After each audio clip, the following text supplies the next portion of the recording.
y a todas, muy bienvenidos a este nuevo Región F, este programa maravilloso que hacemos en conjunto entre la Escuela de Comunicaciones y Periodismo de la Universidad Adolfo Ibáñez, Soy Chile y el diario La Estrella de Valparaíso, y que además ahora se puede encontrar también en Spotify, que lo vamos a seguir repitiendo porque es muy bueno para la gente que no tiene el tiempo para sentarse a ver el programa, lo puede escuchar.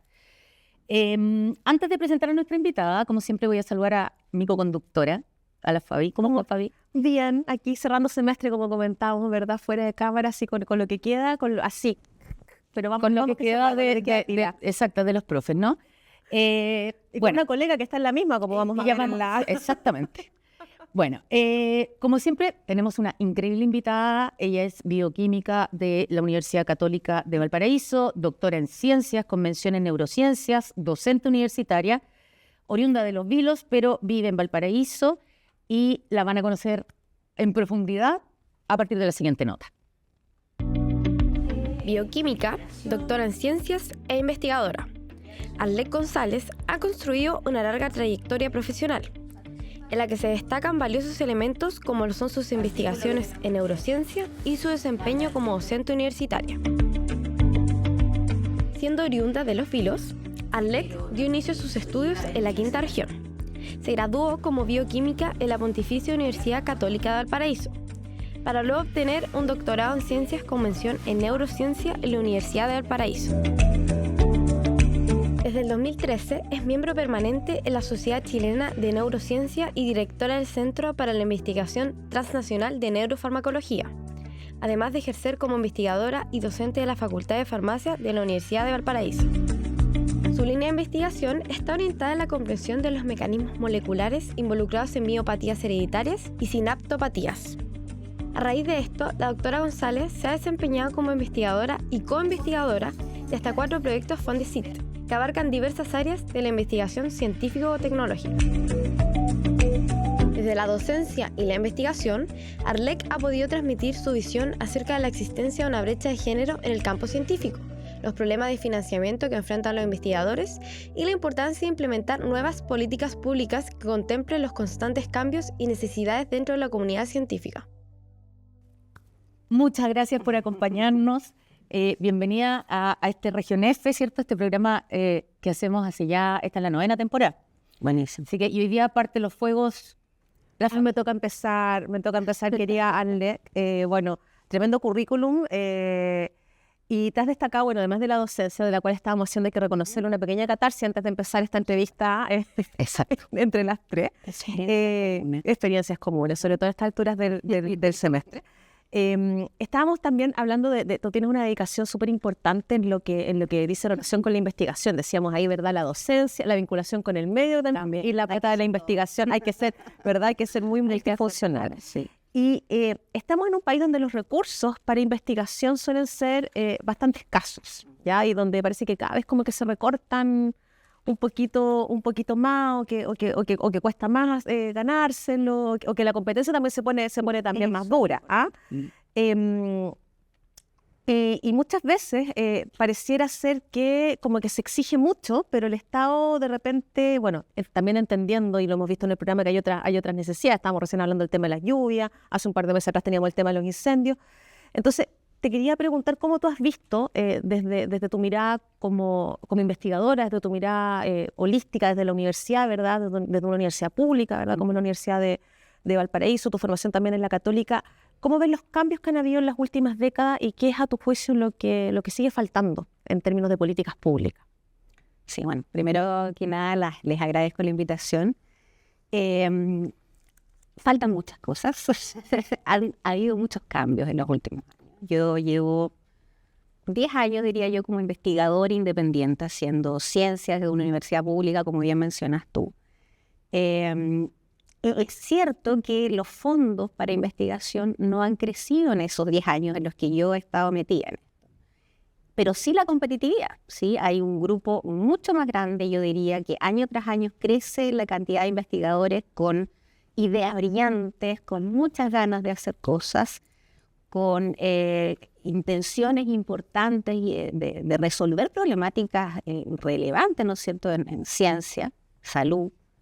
Pero los fondos no crecen y por lo tanto está esa sensación de que los fondos van para abajo finalmente, ¿sí? A pesar de que sean los mismos año tras año, la cantidad de gente que quiere aplicar esos fondos con ideas buenas para ser financiadas es cada vez más grande. Entonces, es difícil, ¿sí? En Chile particularmente es un país con muchas necesidades, como bien mencionas tú, que salen a flote, por ejemplo, en situaciones como la del último temporal de lluvia, ¿no es cierto? Donde obviamente uno espera que los fondos primeramente vayan a apoyar ese tipo de cosas críticas, pero un país que pretende ser un país desarrollado tiene que invertir también mucho más en ciencia, en investigación. Y la verdad es que eso permanentemente está al debe, creo yo. Es la sensación generalizada de quienes hacemos en investigación. Y perdona, o sea, además, Ale, que justamente de esas investigaciones es donde, claro, tenemos la emergencia, tenemos la catástrofe, tenemos la urgencia, la crisis, pero justamente muchas veces de esas investigaciones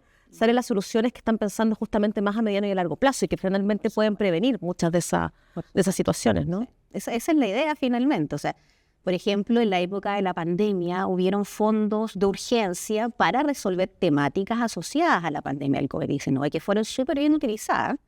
Y es un ejemplo claro de que efectivamente, si tú pones plata y pones, digamos, esperanza en la investigación, pueden salir cosas bastante interesantes, ¿sí? Pero, como te digo, un país todavía en vías de desarrollo, aunque pretendamos otra cosa, ¿sí? Se entiende que los fondos principalmente no vayan a investigación. Tú mencionabas esta idea de que año tras año va creciendo la cantidad de investigadores con muy buenas ideas. Sí. Y claro, la divulgación también de lo que hacen es súper importante para que esta investigación no quede solamente en los papers guardados, digamos, ¿no? Sino que también permea a la ciudadanía. ¿Cómo crees tú que estamos en materia de divulgación? Y por otro lado, ¿cómo también ves el esfuerzo que se hace en investigación? Porque hay también muchos colegas que hacen el recocido del recocido, que también se generan malas prácticas y sobre todo en términos que la universidad ya hace algunos años como que compiten por cantidad de investigadores. Sí. Entonces, ¿cómo ves tú, por un lado, la divulgación? O sea, que la cosa realmente baje. Sí. Y por otro lado, el tema de que se convierte en una máquina de repente, ¿no? Es que es eso, tienes toda la razón. Una de las cosas que siempre se nos reclama a los investigadores es que pretendemos que se nos den fondos para investigar, pero estamos en nuestro metro cuadrado haciendo las cosas y pocas veces salimos a contarle a la comunidad no científica las cosas que se están haciendo en nuestros laboratorios. Hablo desde la experiencia de la investigación, digamos, en ciencias, ¿no? Entonces, sí, yo estoy totalmente de acuerdo. Estamos en general al debe todavía en difusión hacia la comunidad no científica, aun cuando nosotros estamos permanentemente contándole a nuestros estudiantes en la academia las cosas que hacemos, ¿no es cierto? Salir a la comunidad no científica es un poco más complejo. Hoy en día la Agencia Nacional de Investigación, que es quien financia las investigaciones en Chile, una de las cosas que nos pide es planes de difusión, ¿sí? Una de las cosas que uno, cuando termina un proyecto de investigación, rinde a la agencia es, bueno, cómo usted le contó a la comunidad, cómo usted hizo extensivos los resultados de su investigación a la comunidad no científica. Y eso es algo súper importante, que cada vez va aumentando, digamos, y va haciendo conciencia en los colegas y en uno mismo, ¿no es cierto? Pero no es algo tan fluido todavía, creo yo, para la mayoría, ¿sí? Y desde el punto de vista también de esa como máquina que se produce también, como tú me decías, mucho más competitivo, y claro, la competencia tiene su lado bueno, pero también a veces... O sea, en Chile y en el mundo pasa mucho eso. Nosotros los investigadores somos medidos permanentemente por nuestra productividad y aplicamos a fondos a partir de esa productividad. Quien es más productivo tiene más chance de acceder a fondos de investigación y quien tiene más fondos de investigación tiene más chance de ser productivo. Es un círculo bastante vicioso y obviamente han habido situaciones reconocidas, algunas no, otras no tanto, donde ese sistema obliga a algunos investigadores a hacer cosas de repente que no corresponden. ¿Sí? Han habido miles de retracciones de artículos científicos en los últimos 10 años que hablan de malas prácticas, que ojalá no ocurrieran, pero no quiero justificarlo ni mucho menos, pero siento que el sistema de repente Es un poco perverso. es perverso y obliga a ciertas situaciones a investigar. Justamente en este afán como de acercar, ¿verdad?, la ciencia a las audiencias, al gran público, ¿cómo le puedes explicar a la gente de qué se tratan las miopatías hereditarias? ¿Por qué es tan importante investigar esta temática? Y también, ¿cuáles son las metas que tú te planteas como investigadora? ¿Hacia dónde, cuáles son tus aspiraciones? ¿Cómo pretendes beneficiar a partir de esta investigación justamente a la población? Sí, bueno, las miopatías hereditarias es una de las líneas que nos interesa a nosotros en el laboratorio. Hace harto tiempo, la verdad. Son enfermedades musculares, básicamente. Enfermedades que afectan a la musculatura esquelética, a la musculatura que nos permite movernos de manera voluntaria, ¿verdad? Y tienen una causal genética, por eso el nombre ahí acompañando hereditario. Finalmente son mutaciones en proteínas que son importantes para la estructura del músculo y para la función del músculo, las que están afectadas. Y eso gatilla patologías que pueden tener signos clínicos bastante variados, pero en general es pérdida del tono muscular, pérdida de la función muscular, que en la mayoría de los casos es progresiva. La gente pierde su capacidad de moverse voluntariamente, pierde la fuerza contráctil. En los casos más severos pueden llegar a perder ambulación, ¿no es cierto? Tienen que usar sillas de rueda, tienen que usar respiración mecánica en algunos casos. Y finalmente afecta la vida, la calidad de vida de las personas. Eso es una miopatía hereditaria. Pero hay varias enfermedades asociadas que son muy raras. Hay muchísimas y en general todas ellas caben dentro de este paraguas que comentaban ustedes, las enfermedades raras. Sí, enfermedades raras porque son poco frecuentes. Perdón, y la calidad de vida, lo hemos hablado con Karen, no solamente de los que la padecen, sino que también de quienes tienen que dedicarse al cuidado. Desde luego, esto que del entorno, de todas maneras. Son enfermedades genéticas, por lo tanto, en muchos de esos casos se empiezan a manifestar en edades bien tempranas. Y obviamente el sufrimiento de los padres que acompaña a estos pequeños desde edades tempranas perdiendo hitos motores, ¿no es cierto? Que obviamente afecta la calidad de vida de ellos y del entorno. Como decías tú, estas son enfermedades raras porque son muy poco prevalentes, ¿ya? Y el concepto de la enfermedad rara tiene que ver con que además de ser poco prevalente, se entiende poco de ellas todavía, ¿sí? Y se entiende poco porque todavía hay pocos grupos en Chile y en el mundo estudiándola. Para ninguna de ellas hay una cura. Hoy en día no existe cura para ninguna de las enfermedades hereditarias musculares descritas. Existen alrededor de 200 enfermedades musculares hereditarias descritas, ¿sí? Por lo tanto, todas juntas, a pesar de que sean poco prevalentes cada una de ellas, todas juntas son un problema de salud bastante importante. Y en Chile existe un gran número de familias con miembros con enfermedades musculares hereditarias diagnosticadas. El manejo es difícil por lo mismo, porque es difícil diagnosticarlas primero, y los signos clínicos entre pacientes son bien variados, entonces a los médicos les cuesta mucho el diagnóstico de esta patología, y por lo mismo el manejo de las mismas es bastante complicado. Ojalá poder, como con esperanza, ¿cierto?, de las investigaciones que desarrollamos nosotros, llegar a algún mecanismo que pueda ser intervenible, digamos, con farmacología de fácil acceso, costo efectiva. O sea, está la noticia hace poco de este chiquito con Duchenne, donde la solución aparente es una terapia génica que vale $3 millones o más. Impensado, ¿sí? Impensado para el común de los mortales. Entonces, es injusto, ¿sí? Es injusto que esa esperanza esté puesta en un tratamiento que, te digo, no necesariamente va a ser efectivo, es así, porque es una terapia bastante experimental todavía, de la que no se conocen las potenciales, digamos, efectos secundarios, y la eficacia a largo plazo no es clara. Y tener toda la esperanza puesta en un tratamiento así de caro me parece tremendamente injusto, ¿sí? Por lo tanto, la esperanza para quienes investigamos en esto, obviamente, es tratar de encontrar una solución más costo efectiva y eficiente, ¿sí? Más asequible para esa pequeña población de pacientes. Arlet, y en ese mismo ámbito, otra de tus líneas de investigación tiene que ver con la neurofarmacología transnacional, no puedo ni decirlo. Imagínate investigarlo, amiga. Claro, imaginemos cómo investigar. Cuéntame un poquito a dónde apunta aquello. Yo entiendo que tiene que ver con la generación de farmacología que apunte a ciertos síntomas en específico y cómo aquello puede también colaborar en lo que son problemas neurológicos, etcétera. Sí, como bien decía ahí al inicio tu introducción, yo dirijo un centro de investigación que se creó al alero de la Universidad de Valparaíso este año, el Centro para la Investigación Translacional en Neurofarmacología. El concepto translacional tiene que ver con, idealmente, hacer conversar a la ciencia fundamental del laboratorio con la clínica, ¿sí? Que los problemas que nosotros estamos investigando de alguna forma lleguen en algún momento a los pacientes y eventualmente las preguntas que los clínicos se hacen podamos ser capaces nosotros de tratar de resolverlas también en el laboratorio.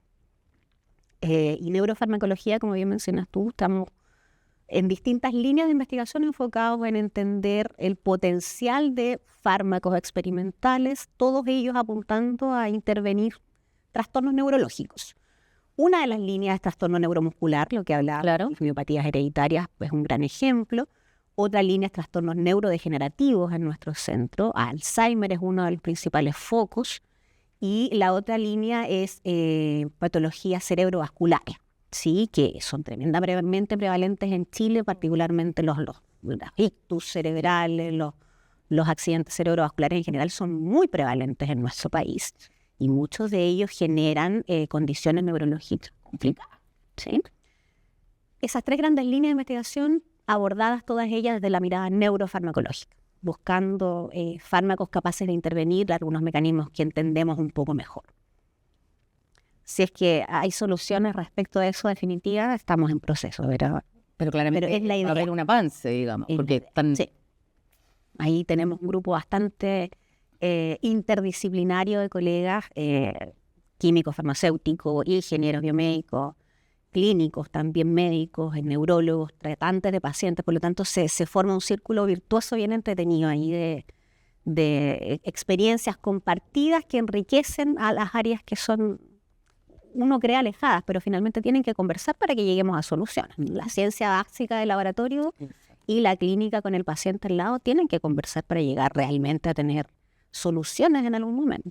Hemos tenido acá en Región F, de hecho, el programa justamente anterior también tocamos este tema, lo hemos tocado también en temporadas anteriores, que tiene que ver con las mujeres en la ciencia.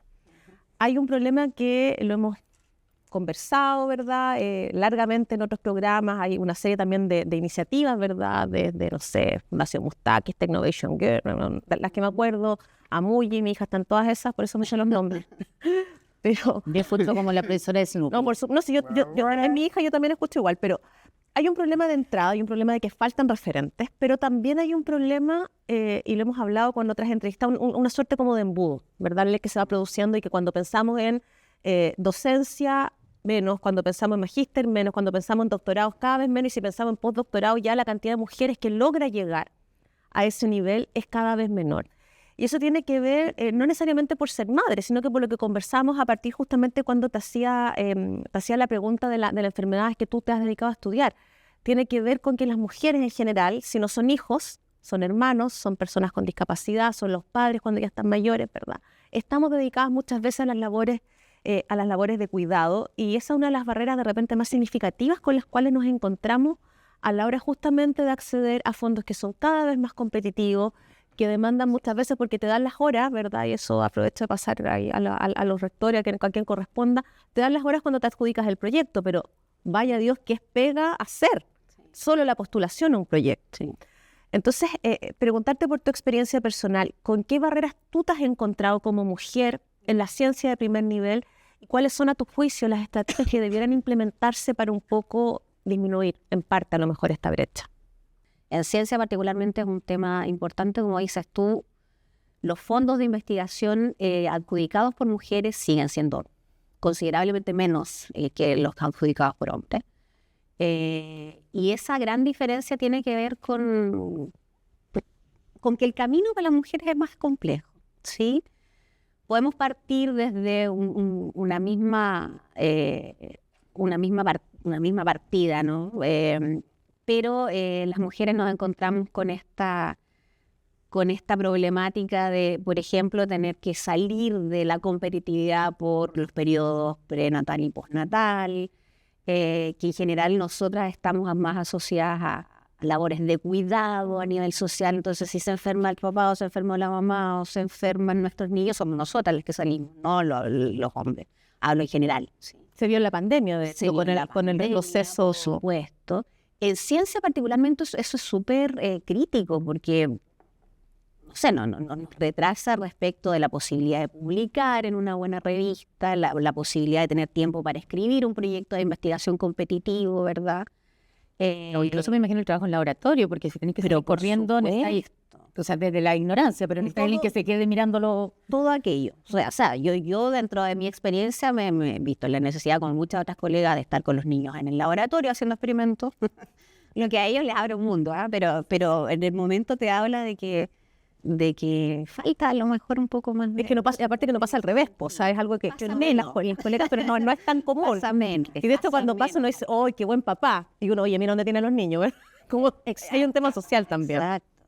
O sea, yo particularmente he tenido una carrera que ha sido, digamos, sistemática, sí, pero no he estado exenta de tener que salirme de esa carrera en mis periodos de maternidad, lo que obviamente me ha retrasado respecto de mis pares que salimos en la misma época del doctorado, ¿no es cierto?, para postular un primer fondo de postdoctoral, por ejemplo. Obviamente yo tenía casi un año de desfase respecto de los compañeros porque yo salí por un periodo pre y postnatal, y eso hizo merma en los papers publicados, eso hizo merma en el tipo de proyecto que escribes, etcétera, etcétera, y eso se va repitiendo a lo largo de la carrera. Pero bueno, es más difícil, no es imposible, no quiero desesperanzar a las futuras colegas, ni mucho menos.